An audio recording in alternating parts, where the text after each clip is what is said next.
السلام علیکم ورحمۃ اللہ وبرکاتہ۔ ڈیئر بردر اینڈ سسٹر، آج میں آپ سب کے سامنے ایک نئے اعتراض کے ساتھ حاضر ہوں، اور یہ ایک ایکس مسلم سمیر کا اعتراض ہے۔ تو چلیں پہلے اس کا اعتراض اب سن لیں، اس کے بعد پھر ہم اس پہ بات کریں گے انشاءاللہ۔ سب سے مین کہ ایک خدا، ایک خالق کائنات جس نے ساری دنیا کو بنایا ہے، کافر بھی اسی نے بنایا ہے، مسلم بھی اسی نے بنایا ہے، جیوز بھی اسی نے بنایا ہے، کرسچن بھی اسی نے بنایا ہے۔ وہ اپنی کتاب کے اندر یہ کہتا ہے کہ سورہ یونس سورہ نمبر 10 آیا نمبر 99، وہ کہتا ہے کہ اگر اللہ چاہے تو ساری دنیا کو ایمان میں داخل کر دے، تو کیا آپ اب بھی انہیں مجبور کریں گے کہ وہ ضرور ایمان لے آئے؟ تو یہاں پہ کلیئر بتا رہا ہے کہ اللہ نہیں چاہتا کہ ساری دنیا ایمان میں داخل ہو جائے، اگر وہ ایسا چاہتا تو ساری دنیا ایمان لے آتی۔ جیسا کہ آپ نے سنا، اس کا اعتراض سورہ یونس کی آیہ نمبر 99 پر ہے، تو پہلے اس آیہ کو دیکھ لیں۔ اور اگر آپ کا رب چاہتا تو تمام روئے زمین کے لوگ سب کے سب ایمان لے آتے، تو کیا آپ لوگوں پر زبردستی کر سکتے ہیں یہاں تک کہ وہ مومن ہی ہو جائیں؟ اس آیت کو کس طرح اس نے مس انٹرپریٹ کیا ہے دیکھیں۔ ہاں، اللہ تعالیٰ فرماتے ہیں کہ اللہ اگر چاہے، یعنی کہ اگر اللہ تعالیٰ تمام لوگوں کو مسلمان کرنا چاہے تو اللہ کر سکتا ہے۔ اللہ کے لیے کوئی بھی چیز مشکل یا ناممکن نہیں ہے، لیکن اللہ تعالیٰ نے ایسا نہیں کیا کیونکہ اللہ نے ہمیں فری ول دے رکھی ہے تاکہ ہم خود اپنے رب کو پہچانیں اور صحیح و غلط کا فیصلہ کریں۔ یعنی کہ اللہ نے ہمیں شریعت دی، ہمیں انبیاء کرام ہم پر بھیجے، ہمیں کتاب دیا، کائنات میں غور و فکر کرنے کے لیے ایسی چیزیں موجود ہیں جس سے بندہ خود اپنے رب کو پہچانے۔ دیکھیں، یہ دنیا ہمارے لیے امتحان گاہ ہے، ہم یہاں پر ٹیسٹ دینے آئے ہیں جس کا رزلٹ ہمیں آخرت میں ملے گا۔ تو اگر اللہ چاہے تو ہم لوگوں کو تمام جتنے بھی لوگ ہیں سب کو مسلمان کر سکتا تھا، لیکن اللہ تعالیٰ نے ایسا نہیں کیا کیونکہ اللہ تعالیٰ کسی پہ زبردستی نہیں کرنا چاہتا۔ اللہ تعالیٰ فری ول دینا چاہ رہے ہیں کہ بندے خود اپنے رب کو پہچانیں اور اس کا شکر ادا کریں۔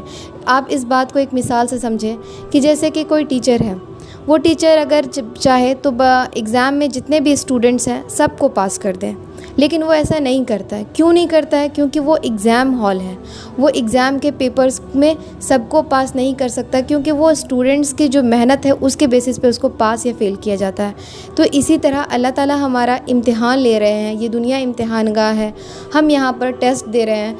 ایک اور چیز دیکھیں کہ ہدایت سب کو نہیں ملتی، ہدایت اسے ہی ملتی ہے جس کو طلب ہو، تڑپ ہو، جو حقیقت کی کھوج کرتا ہو، جس کو اپنے خالق کے بارے میں جاننا ہو، یعنی کہ جس کے اندر تڑپ ہوتی ہے، اللہ تعالیٰ اسی کو ہدایت دیتے ہیں، اسی کو راہ راست پر لے کر آتے ہیں۔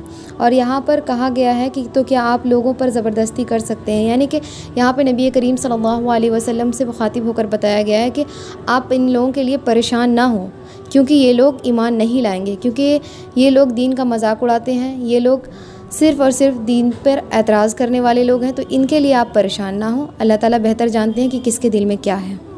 اور جب یہ ایک اور بات دیکھیں، اس نے کہا کہ ایک خالق کائنات جس نے جیوز بنائے، کرسچن بنائے، مسلمان بنائے، تو جب تم جانتے ہو کہ خالق کائنات ایک ہے تو پھر ایسے اعتراض کیوں کر رہے ہو؟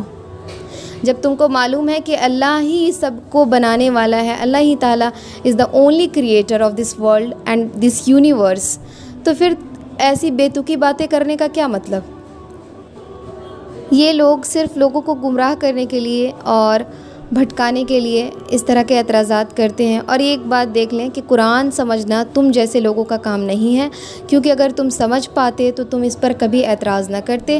قرآن کی آیت میں یہ لوگ کیا کرتے ہیں کہ اکثر بیچ کی کسی آیت کو اٹھا کر اپنے سے انٹرپریٹ کرتے ہیں اور اس کے بعد خود سے سوچتے ہیں کہ ہم نے جو معنی سمجھا وہی صحیح ہے، لیکن ایسا بالکل نہیں ہے۔ اگر ایسا ہوتا تو پھر آج اتنے بڑے بڑے ماہر اور علماء کرام نہ ہوتے، سب خود ہی قرآن پڑھ کر سمجھ رہے ہوتے ہیں۔ تو میں امید کرتی ہوں کہ آپ لوگوں کو اس کا جواب مل گیا ہوگا اور اس کی کیسی بے تکی باتیں بھی آپ کو سمجھ میں آ گئی ہوگی۔ اور ایک بات اور دھیان رکھیں کہ اگر آپ کسی کو بھی قرآن پڑھ کر شک و شبہات ہوں تو اس کو آپ علماء کرام سے دور کریں، نہ کہ اس طرح سے اعتراض کرنے لگ جائیں، کیونکہ قرآن اپنے آپ میں ایک انوکھی کتاب ہے جس کا معنی و مفہوم ہر کوئی نہیں سمجھ سکتے ہیں تب جب آپ اس کو ڈیٹیل سے پڑھیں گے اور اس کے آگے پیچھے کی آیات کو سمجھیں گے، تب آپ کو اس اور شان نزول کو سمجھیں گے، تب جا کر آپ کو اس کا مطلب سمجھ میں آئے گا۔ امید کرتی ہوں کہ آپ لوگوں کو بات سمجھ میں آ گئی ہوگی۔